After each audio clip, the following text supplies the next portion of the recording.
தொலைக்காட்சியின் பிரதான செய்திகள். முதலில் தலைப்புச் செய்திகள். இந்திய துணை ஜனாதிபதி நாட்டை வந்தடைந்தார். உடன் தகவல் வழங்கவும் இலங்கையில் பொதுமக்களுக்கு சிஐடி விடுத்துள்ள அவசர அறிவுறுத்தல். திடீரென கோடீஸ்வரர்களான ஜேவிபி அமைச்சர்கள் சட்ட நடவடிக்கைக்கு தயாராகும் ஐக்கிய மக்கள் சக்தி. சட்டவிரோதமாக கடற்றொழிலில் ஈடுபட்ட 41 பேர் கடற்படையினரால் கைது. அன்னை பூபதியின் 38ஆம் ஆண்டு நினைவேந்தல். ரவிகரன் எம்பி உணர்வெழுச்சியுடன் நினைவேந்தல். கனடாவில் நள்ளிரவில் வீடு புகுந்து நடத்திய தாக்குதலில் இலங்கையர் படுகொலை. நியூ ரங்கராஸ் தங்க சுரங்கம், Markham and Steeles, 6055 Steeles avenue east, C102. தொடர்பின விரிவான செய்திகள். இந்திய துணை ஜனாதிபதி ராதாகிருஷ்ணன் இன்று காலை இலங்கையை வந்தடைந்தார். உத்தியோகபூர்வ விஜயமாக இலங்கைக்கு வருகை தந்துள்ள அவர் நாளைய தினம் வரை நாட்டில் தங்கியிருப்பார். இந்திய துணை ஜனாதிபதியுடன் இணைந்து 49 பேர் கொண்ட குழு ஒன்று நாட்டுக்கும் வருகை தந்துள்ளது. பண்டார்நாயக்க சர்வதேச விமான நிலையத்தில் வைத்து அவருக்கு விளையாட்டுத்துறை அமைச்சர் குமார கமகே உள்ளிட்ட இலங்கை பிரதிநிதிகளால் சிறப்பான வரவேற்பு அளிக்கப்பட்டுள்ளது. மேலும் இந்த விஜயத்தின் ஒரு பகுதியாக அவர் ஜனாதிபதி அனுரகுமார திசாநாயக்க மற்றும் பிரதமர் ஹரணி அமரசூரிய உள்ளிட்டவர்களை சந்தித்து இருதரப்பு பேச்சுவார்த்தையில் ஈடுபடவுள்ளனர். அத்துடன் அரசியல் பிரதிநிதிகளோடு அவர் கலந்துரையாடலிலும் ஈடுபடவுள்ளதாக தெரிவிக்கப்படுகின்றது. மேலும் இரு நாடுகளுக்கும் இடையிலான ஒத்துழைப்பு மேம்படுவதை மையமாக கொண்டு பல புரிந்துணர்வு ஒப்பந்தங்களும் பரிமாறப்படும் என எதிர்பார்க்கப்படுகிறது. பணம் பறிக்கும் மோசடி நடவடிக்கை தொடர்பில் குற்றப்புலனாய்வு திணைக்களம் பொதுமக்களுக்கு அவசர எச்சரிக்கை வழங்கியுள்ளது. அதன்படி நாட்டில் போலீஸ் அதிகாரிகள் போன்று நடித்து பொதுமக்களிடம் பணம் பறிக்கும் மோசடிகள் அதிகரித்து வருவதாக கூறப்பட்டுள்ளது. தொலைபேசி அல்லது இணையம் வாயிலாக சைபர் குற்றவாளிகள் தொடர்பு கொண்டு உங்கள் மீது ஒரு விசாரணை நடைபெற்று வருவதாக கூறி மிரட்டுகின்றனர். அதிலிருந்து உங்களை காப்பாற்ற அல்லது நிவாரணம் வழங்க பணம் தேவை என வலியுறுத்துவதுடன் குற்ற விசாரணை என்ற போர்வையில் மக்களை பயமுறுத்தி பணத்தை பறிக்கின்றனர். இவ்வாறான சைபர் மோசடிகள் குறித்து பொதுமக்கள் மிகவும் அவதானமாக இருக்க வேண்டும் எனவும் கடந்த ஆண்டில் மாத்திரம் சைபர் குற்றங்கள் தொடர்பாக 10,015 முறைப்பாடுகள் கிடைத்துள்ளதாகவும் தெரிவிக்கப்பட்டுள்ளது. அவற்றில் 3,100 முறைப்பாடுகள் நேரடியாக இவ்வாறான சைபர் மோசடிகளுடன் தொடர்புடையவையாகும் என தெரிவிக்கப்பட்டுள்ளது. எவரேனும் தொலைபேசி மூலம் போலீசாரின் அடையாளப்படுத்தி பணம் கோரினால் உடனடியாக உங்கள் பகுதிக்கு அருகிலுள்ள போலீஸ் நிலையத்திற்கு தகவல் வழங்குமாறு கேட்டுக்கொள்வதாக குற்றப்புலனாய்வு திணைக்களம் மேலும் தெரிவித்துள்ளது. அமைச்சர் KD லால்காந்த உள்ளிட்ட NPP அரசாங்கத்தின் அமைச்சர்கள் மற்றும் நாடாளுமன்ற உறுப்பினர்கள் எவ்வாறு சொத்துக்களை ஈட்டினார்கள் என்பது குறித்து விசாரணை நடத்துமாறு கோரி லஞ்ச ஊழல் விசாரணை ஆணைக்குழுவிற்கு செல்ல ஐக்கிய மக்கள் சக்தி தயாராகி வருவதாக அந்த கட்சியின் கொழும்பு மாவட்ட நாடாளுமன்ற உறுப்பினர் முஜிபுர் ரஹ்மான் தெரிவித்துள்ளார். விசேடமாக அமைச்சர் லால்காந்த தனது சொத்து மற்றும் பொறுப்பு விவரங்களை சமர்ப்பித்த போது அவரது சொத்து மதிப்பு 46 கோடி ரூபாவிற்கும் அதிகமாக இருக்கிறது தெரியவந்துள்ளது. ஒரு வருடத்திற்குள் இவ்வளவு பாரிய சொத்துக்கு அவர் உரிமையாளரானது எவ்வாறு சாத்தியமானது எனவும் அவர் சுட்டிக்காட்டினார். 2023ஆம் ஆண்டின் 9ஆம் இலக்க ஊழல் எதிர்ப்பு சட்டத்தின் 82 கீழ் 1 E பிரிவின் கீழ் இவ்வாறு குறிப்பிடப்பட்டுள்ளது. சொத்துக்களில் 10 மில்லியன் ரூபாவிற்கும் அதிகமான மாற்றம் ஏற்பட்டால் 1 மாத காலத்திற்குள் புதிய சொத்து மற்றும் பொறுப்பு விவரக்கூற்றை சமர்ப்பிக்க வேண்டும்.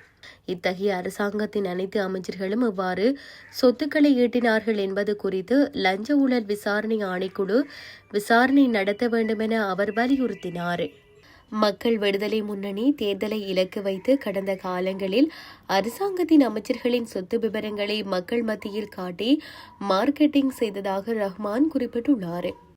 ஆனால் இன்று அவர்கள் முன்னையவர்களை விடவும் 1.5 வருட காலத்திற்குள் பாரிய சொத்துக்களுக்கு அதிபதியாக மாறியிருப்பது எவ்வித வெளிப்படைத்தன்மையும் அற்றதென அவர் குறிப்பிட்டுள்ளார். சட்டவிரோத முறைகளை பயன்படுத்தி கடற்றொழில் நடவடிக்கையில் ஈடுபட்ட 41 பேர் கைது செய்யப்பட்டுள்ளனர். கடந்த 1ஆம் திகதி முதல் 15ஆம் திகதி வரையான காலப்பகுதியில் இலங்கை கடற்படையினர், கடலோர காவல்படை, மீன்வளம் மற்றும் நீர்வள திணைக்களம் ஆகியவை இணைந்து மேற்கொள்ளப்பட்ட நடவடிக்கையின் போது கைது செய்யப்பட்டுள்ளனர். அத்துடன் 11 சிறு படகுகள் மற்றும் 2 இழுவை படகுகள் ஆகியவற்றை கடற்படையினர் கைப்பற்றியுள்ளனர். இதன்படி திருகோணமலை, செம்மலை, செட்டிப்பாளையம், எலிசபெத் தீவு, கோழிப்பண்ணை, கிளிப்பன்பர்க் முனை, உப்புரால், நந்திக்கடல் களப்பு, அளம்பில், ஜானித்தீவு, புடுவக்கட்டு, புத்தளம், உச்சமுனை மற்றும் யாழ்ப்பாணத்தின் கோபர் முனை பகுதியின் கடற்கரை மற்றும் கடல் பகுதிகளை உள்ளடக்கி வடக்கு கிழக்கு மற்றும் வடமேற்கு கடற்படை கட்டளைகளால் மேற்கொள்ளப்பட்ட இந்த நடவடிக்கைகளின் மூலம் 41 நபர்கள் நீதிமன்றங்களில் முன்னிலைப்படுத்தப்பட்டுள்ளனர். மேலும் கைது செய்யப்பட்ட சந்தேக நபர்கள் கடல் அட்டைகள், வணிக வெடிபொருட்கள், தடை செய்யப்பட்ட கடற்றொழில் உபகரணங்கள், டிராக்டர்கள் மற்றும் கடற்றொழில் படகுகள் ஆகியவை மேலதிக சட்ட நடவடிக்கைக்காக முல்லைத்தீவு, கிண்ணியா, கோட்பே, ஈச்சலம்பட்டு, களவாஞ்சிக்குடி, கிளிநொச்சி, புத்தளம் ஆகிய இடங்களில் உள்ள மீன்வளம் மற்றும் நீர்வள திணைக்கள அலுவலகங்களிலும் புல்முடா சிறப்பு அதிரடி படையிடமும் ஒப்படைக்கப்பட்டுள்ளன. இந்திய ராணுவத்தின் அடக்குமுறைக்கு எதிராக 31 நாட்கள் சாகும் வரை உண்ணா நோன்பிருந்து உயிர்நீத்த தியாகத்தாய் அன்னை பூபதியின் 38ஆம் ஆண்டு நினைவேந்தல் நிகழ்வு இன்று முல்லைத்தீவு கள்ளப்பாடு பகுதியில் அமைந்துள்ள வன்னி மாவட்ட நாடாளுமன்ற உறுப்பினர் துரைராச ரவிகரன் மக்கள் தொடர்பகத்தில் உணர்வெழுச்சியுடன் இடம்பெற்றுள்ளது. அந்த வகையில் நாடாளுமன்ற உறுப்பினர் ரவிகரன் தலைமையில் இடம்பெற்ற குறித்த நினைவேந்தல் நிகழ்வில் அன்னை பூபதியின் திருவுருவ படத்திற்கு சுடரேற்றப்பட்டதுடன் மலர் மாலை அணிவிக்கப்பட்டு மலர் தூவி உணர்வெழுச்சியுடன் அஞ்சலி மேற்கொள்ளப்பட்டுள்ளது. குறித்த அஞ்சலி நிகழ்வில் வன்னி மாவட்ட நாடாளுமன்ற உறுப்பினர் துரைராசா ரவிகரன், கரைதுறைப்பற்று பிரதேச சபை உறுப்பினர் மகாதேவா குணசிங்க ராஜா, சமூக செயற்பாட்டாளர் கிருஷ்ணபிள்ளை சிவகுரு உள்ளிட்ட பலரும் கலந்து கொண்டிருந்தனர். கம்பகா மிதகம பகுதியில் நேற்றிரவு வீடொன்று இலக்கு வைத்து துப்பாக்கி சூட்டு சம்பவம் ஒன்று இடம்பெற்றுள்ளது.